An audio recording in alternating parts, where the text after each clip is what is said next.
One of the most frustrating things in Battlefield 1 close quarter combat is often losing gunfights down to your opponent spamming the F key, which in this case is the melee button.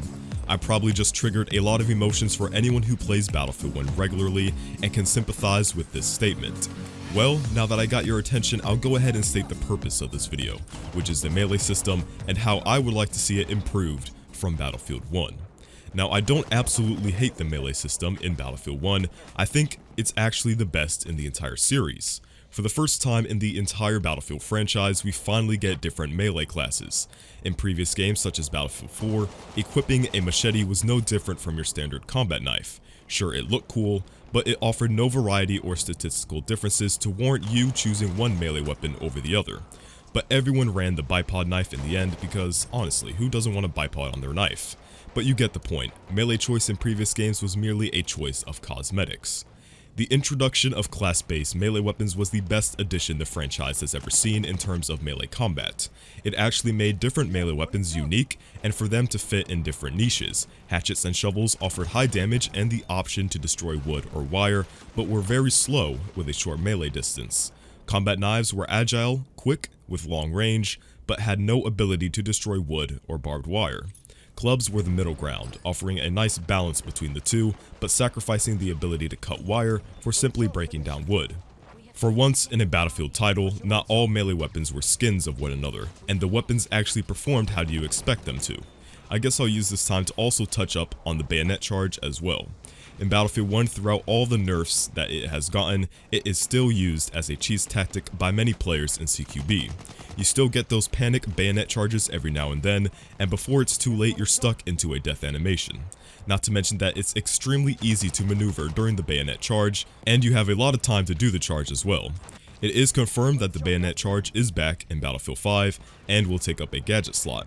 Now, I would like to see its overall duration time decreased and also make it a straight direct charge as well, so that will help to stop the annoying around the corner instant death machines. If it were up to me, I would remove the bayonet charge entirely, but if they manage to implement it right to not make it outright cancer, then I can live with it. With that out the way, let's continue on with the rest of the melee system. The problem with the melee system in Battlefield 1 is the fact that the whole system in itself is far too reactionary. Rather than more of a conscious choice by the player, melee in Battlefield 1 is nothing more than a crutch to secure bad players who cannot compete in close quarters the ability to win any engagement, granted that they are on low health. Now, shooting someone will always be more effective than meleeing someone from 100 health to 0, but the problem lies that it's a crutch.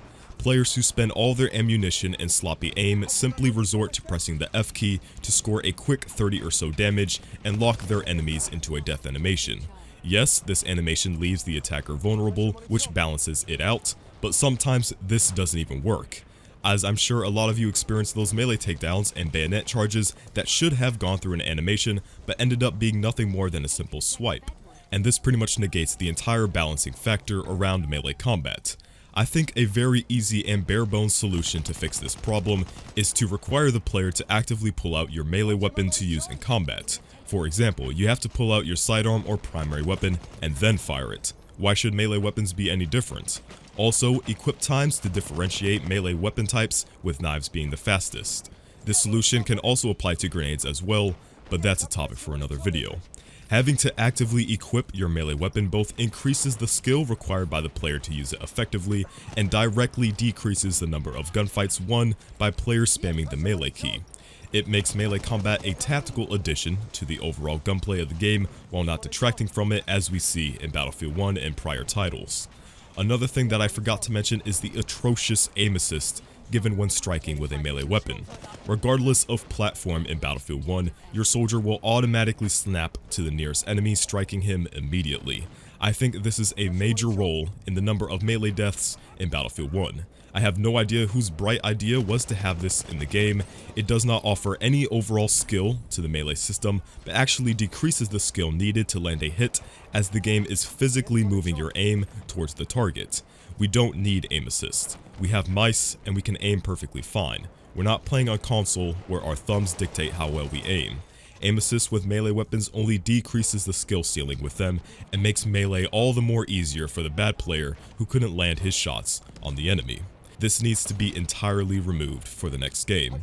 At the end of the day, I think using Battlefield 1's melee system as a baseline to build upon, while also introducing the changes mentioned, will help to keep melee combat in Battlefield 5 both unique and tactical. And hopefully we don't have to suffer yet another game release plagued by a flawed and broken melee system. If you enjoyed this video or have any thoughts on the topics discussed today, let me know by leaving a comment down below. Subscribe for more, and as always, it's been BloodHound, and I'll catch you guys on the next one.